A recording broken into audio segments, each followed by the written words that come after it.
نشد برای عشقمون، برای این دیوانت سفر کنی.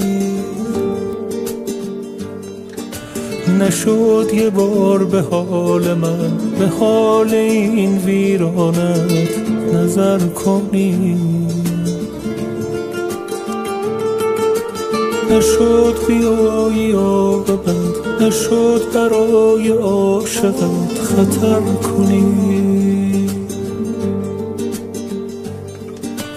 نشد به وقت رفتنت مرا هم از نبودنت خبر کنی.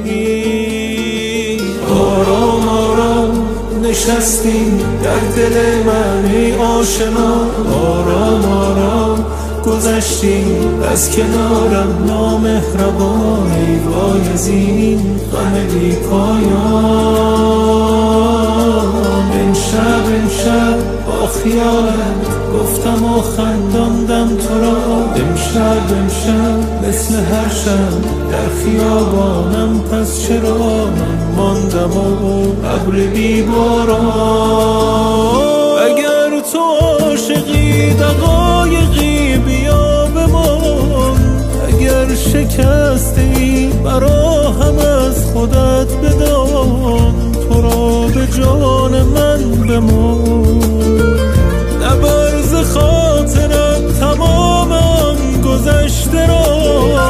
اگر دلت شکست فقط به دیدنم بیا، تو را به جان من بیا.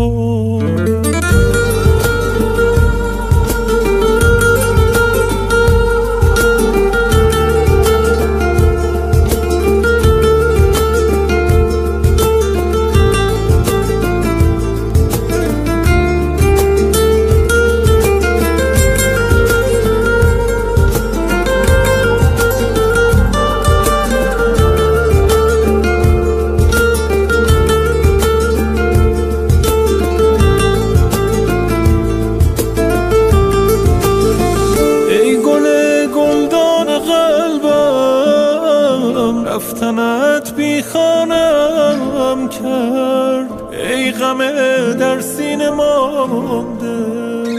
دوریت دیوانم کرد، همچو پروانه به دورت گشتم و با من نماندی.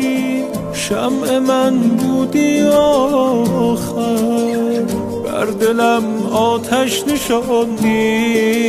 آرام آرام نشستی در دل من ای آشنا، آرام آرام گذشتی از کنارم نامهربان. ای وای از این غم بی پایان.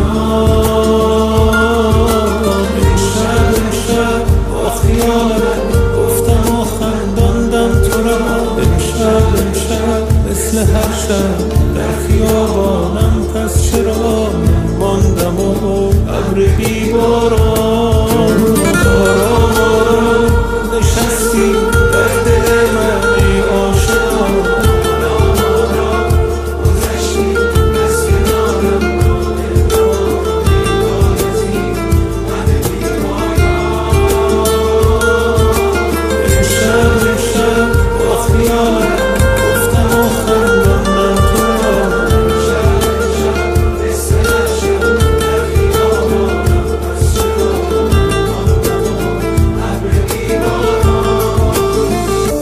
رضا ملکزاده.